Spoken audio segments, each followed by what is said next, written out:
প্রথমবারের মতো national amateur ranking tournament 2026 সফলভাবে আয়োজন করলেন, কেমন লাগছে? ডেফিনেটলি আসলে উদ্দেশ্যটা তো আমাদের দেশের যেই অ্যামেচাররা আছে তাদের স্ট্যান্ডিংটা, ন্যাশনাল স্ট্যান্ডিংটা কেমন, এটা যদি তারা অ্যাসেস করতে না পারে কনফিউশন থাকে। তো আমরা চাই যে আমাদের যারা প্লেয়াররা অ্যামেচার রেগুলার খেলছে তারা তাদের স্ট্যান্ডিংটা কেমন, কে কোন র্যাঙ্কিং পাচ্ছে বা থাকতে পারছে, এটা যদি নির্ধারণ করে দেওয়া যায় একবার, তাহলে উপর্যুপরি আরও যে টুর্নামেন্টগুলো হবে তখন আরও প্লেয়ারদের মধ্যে একটা প্রতিযোগিতামূলক একটা স্পৃহা আসবে এবং তারা ডেফিনেটলি একজন একজনকে ক্রস করার চেষ্টা করবে, এতে করে খেলার মান ওভারঅল উন্নতি হবে। এটা আমাদেরকে উৎসাহিত করছে এবং ফেডারেশনের পক্ষ থেকে এটা আমাদের জন্য একটা ইনফ্যাক্ট একটা মাইলস্টোন। আমরা দেখি যে সিদ্দিকুর এবং জামাল এছাড়া আসলে আর অন্য কোনো নাম খুব বেশি পাওয়া যায় না পেশাদার গল্পে। সেই ক্ষেত্রে আমাদের পাইপলাইন নিয়ে একটা সমস্যা ছিল। তো আপনি কি মনে করেন যে এমন টুর্নামেন্টগুলো আমাদের পাইপলাইনকে স্ট্রং করবে? অবশ্যই অবশ্যই করবে। এই জন্য আপনারা দেখলেন যে এই টুর্নামেন্টে যারা অংশগ্রহণ করেছে তারা তুলনামূলকভাবে তরুণ, এবং যেহেতু তারা তরুণ সেহেতু তারা আরও কিছু সময় ধরে প্র্যাকটিস করে আমার মনে হয় সিদ্দিকুরদেরকে রিপ্লেস করতে পারবে। কারণ সিদ্দিকুরদের বয়স হয়ে যাচ্ছে, তারা আস্তে আস্তে নিজেদের খেলার ধারটা কমে যাবে, এটা প্রাকৃতিক নিয়ম। তো সেই জায়গাগুলো রিপ্লেস করার জন্য এর চেয়ে ভালো কোনো আয়োজন এই মুহূর্তে আমাদের কাছে নাই। যদিও আমরা স্কুল পর্যায়েও এখন একটা টুর্নামেন্টের ব্যবস্থা করেছি এই বছরের শেষের দিকে, সেই টুর্নামেন্ট থেকে আমরা আরও নতুন নতুন প্লেয়ার পাবো। বাট যারা অলরেডি অ্যামেচার হিসাবে তালিকাভুক্ত তাদের মধ্যে এই একটা কম্পিটিশনের জন্য যে স্পৃহাটা তৈরি করা গেল এই টুর্নামেন্টের মাধ্যমে, আর আপনারা ইতিমধ্যে অবহিত হয়েছেন যে এই টুর্নামেন্টটা বছরে 3বার করে করব আমরা, যাতে কন্টিনিউয়াসলি আমরা আপডেটেড থাকতে পারি যে হু আর দি বেস্ট, এবং ওই বেস্ট লটে আসার জন্য বাকিরা নিশ্চয়ই ট্রাই করবে। এখানে যে 91 জন পার্টিসিপেট করেছে সংখ্যাটা তো কম না, 91 জনের মধ্যে থেকে নিশ্চিত আমরা কিছু ভালো প্লেয়ারকে পেয়ে যাব বছর শেষে। এখানে একটা পজিটিভ দিক দেখলাম, সেটা হচ্ছে যে চ্যাম্পিয়ন হচ্ছে রাহিম হোসেন, 5 আন্ডার খেলেছে। আমরা অনেক সময় দেখি যে এই গল্ফ কোর্সে পেশাদার যারা খেলে তাদেরও খুব কম পার্সেন্টই 5 আন্ডার খেলতে পারে। এই বিষয়টা কতটা স্বস্তির? এটা অত্যন্ত স্বস্তির। আপনারা দেখেছেন এই গলফ কোর্সটার কন্ডিশন কীরকম, এটাতে 5 আন্ডার খেলা সত্যিকার অর্থেই কঠিন। তো সেই হিসাবে 3 দিনেও 5 আন্ডার খেলেছে, আমরা আশাবাদী যে সে আসলেই ভবিষ্যতে ভালো খেলতে পারবে। এই যে রাহিম হোসেনের মতো আরও অনেক গলফার আছে যারা খুব ভালো খেলছে জুনিয়র লেভেলে, এদের জন্য আপনারা একটা ভালো প্ল্যাটফর্ম দিলেন।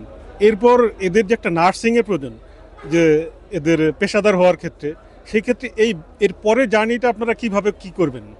আমরা তো এখন ট্যালেন্ট স্পট করলাম, ট্যালেন্ট যেহেতু স্পটেড সেই জন্য আমরা এদেরকে নার্চার করা আমাদের জন্য সহজ হয়, সংখ্যাটা যেহেতু কমে আসবে। আর যাদের মধ্যে পটেনশিয়ালিটি দেখতে পাচ্ছি তাদের জন্য তো ওই যে আরও কম্পিটিশানগুলো থাকবে, আমাদের গলফ একাডেমিগুলো আছে, ওখানে নিয়মিতভাবে তাদেরকে যদি আমরা ট্রেনিং করতে পারি, প্রশিক্ষণ দিতে পারি, তারা ভালো করতে থাকবে। আর এই কম্পিটিশানটা যেহেতু আমরা চিন্তা করেছি যে 3বার এই টুর্নামেন্টটা করব, র্যাঙ্কিংটা করব, আমার ধারণা অ্যারাউন্ড একটা 20 জনের একটা পুল কিন্তু এই বছরই তৈরি হবে, এবং এই 20 জনকে ভালোভাবে যদি প্রশিক্ষণ দেওয়া যায় আমার মনে হয় বিশ্বমানের প্লেয়ার হিসাবে এদেরকে তৈরি করা যাবে।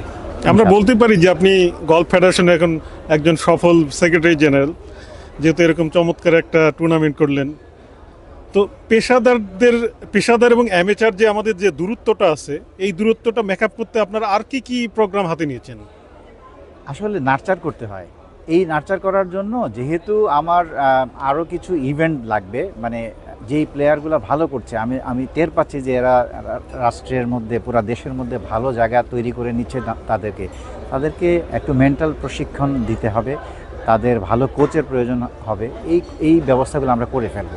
আমাদেরকে দেশের ক্রীড়া সংস্থাগুলো, specially NSCB, national sports control board, এবং অলিম্পিক অ্যাসোসিয়েশন কিন্তু সাহায্য করছে। আমরা আশাবাদী যে আমরা আরও ভালো কোচ পাবো, ফিজিক্যাল গেমের কোচ এবং মেন্টাল কোচ, দুইটাই কিন্তু খুব প্রয়োজন গল্ফের জন্য, কারণ গল্ফটা লং এন্ডুরেন্সের খেলা, সেজন্য মেন্টাল কোচ লাগবে। আমরা এগুলোর ব্যবস্থা করছি শিগগিরই, যাতে এদেরকে ভালোভাবে তৈরি করা যায়। আমরা দেখি যে ক্রিকেটে এবং ফুটবল, এই বড় বড় ইভেন্টগুলোতে দেখা যায় অনেক সময় যে যারা অভিভাবকরা, ওনারা তাদের বাচ্চাদেরকে খেলোয়াড় বানাতে চায়, কিন্তু কেউ গলফার বানাতে চায় এরকম সংখ্যা খুবই কম। তো এই অভিভাবকদের উদ্দেশ্যে আপনারা কি মেসেজ দিবেন? এখন কিন্তু গলফে অনেক অভিভাবকরা ইন্টারেস্টেড তাদের বাচ্চাদেরকে দেওয়ার জন্য। আর আপনারা আজকে শুনেছেন যে আমাদের গলফের সভাপতি মাননীয় সেনাপ্রধান উনি 5টা গলফ একাডেমি টোটাল করবে। এই একাডেমিগুলো কিন্তু শুধুমাত্র গলফ শেখাবে তা না, তাদেরকে গলফের পাশাপাশি আমাদের যে ট্র্যাডিশনাল এডুকেশন আছে সেটাকেও প্রমোট করবে। তো তারা যেহেতু লেখাপড়ার একটা সুযোগ পাবে, সাথে গলফ খেলতে পারবে, আমার মনে হয় এই পরিস্থিতিতে বা এই এনভায়রনমেন্টে আমরা আরও বেশি প্লেয়ার পাবো এবং উৎসাহিত প্যারেন্টসদেরকে পাবো। আমরা গলফে অনেকগুলো পজিটিভ দিক দেখছি, যেমন আজকে আমরা প্রথম ন্যাশনাল অ্যামেচার র্যাঙ্কিং টুর্নামেন্ট করলেন, আবার ঠিক আগামীকাল আরেকটা প্রফেশনালদের টুর্নামেন্ট আছে, সেটা একদম ঘরোয়া টুর্নামেন্টের সবচেয়ে বিগ টুর্নামেন্ট, প্রায় 3 মিলিয়ন টাকা। এই যে এত বিগ ইভেন্ট যে হচ্ছে, তো আপনি এই ক্ষেত্রে স্পন্সরদেরকে কিভাবে রিপ্লেস করবেন বা তাদের কাছে আপনারা কি চান স্পন্সরদের এগিয়ে আসতে? স্পন্সর রিপ্লেস করার আসলে প্রয়োজন পড়ে না। স্পন্সররা যারা আমাদেরকে গলফ স্পন্সর করছেন, এটা দীর্ঘ সময় ধরে করছেন, ওনারা গলফ এনথুজিয়াস্টিক এবং ওনারা আমাদের প্রয়োজনে সবসময় এগিয়ে এসছেন। ওনাদেরকে ধন্যবাদ দিই এই জন্য যে ওনারা বাংলাদেশের ওভারঅল গলফের জন্য অনেক কন্ট্রিবিউট করেন। এখানে প্লেয়াররা আছে যাদেরকে ওনারা স্কলারশিপ দেন, মানে সারা বছর ব্যাপী স্কলারশিপ দেয়, যাতে তারা তাদের খাবার দাবারের চিন্তা করতে না হয় বা সংসার চালানোর চিন্তা করতে না হয়। এরকম স্পন্সরও আছে। তো স্পন্সরদেরকে ধন্যবাদ জানাই যে স্পন্সররা সত্যিকার অর্থেই ভালো কাজ করছেন এবং এই যে টুর্নামেন্টগুলো হচ্ছে এগুলোর রেজাল্ট যখন হবে, আমার ধারণা আরও স্পন্সর আসবেন যারা তাদেরকে আমাদের গলফের উন্নতির সাথে, দেশের গলফের উন্নতির প্রয়োজনে তাদেরকে আমাদের সাথে একসাথে কানেক্টেড করে নেবেন। সব শেষ কোশ্চেন, এই জলছিরি গলফ ক্লাব নিয়ে এত চমৎকার একটা টুর্নামেন্ট তারা হেল্প করলো, তাদেরকে কিভাবে আপনি থ্যাঙ্কস জানাবেন? জলছিরি গলফ ক্লাবকে তো অবশ্যই আমাদের অনেক ধন্যবাদ দেওয়ার মানে স্কোপ রয়েছে। এই গলফ ক্লাবটা নতুন এবং তারা বড় বড় টুর্নামেন্ট অলরেডি স্পন্সর করা শুরু করেছে। শুধু তো স্পন্সর না, এটাকে কন্ডাক্ট করা কিন্তু কমপ্লিকেটেড একটা জিনিস।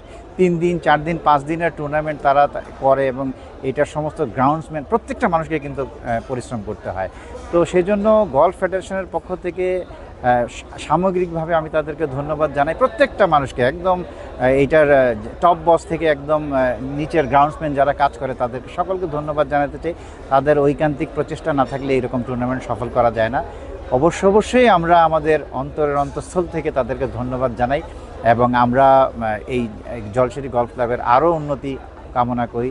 তারা যেন আমাদেরকেও আরও বেশি সাপোর্ট দিতে পারে এবং জাতীয় গলফ যেই স্ট্যান্ডার্ডটা তৈরি হচ্ছে সেটাকে আরও বেশি কন্ট্রিবিউট করতে পারে। আপনাকে আবারও ধন্যবাদ সফল আয়োজনের জন্য। আপনাদের।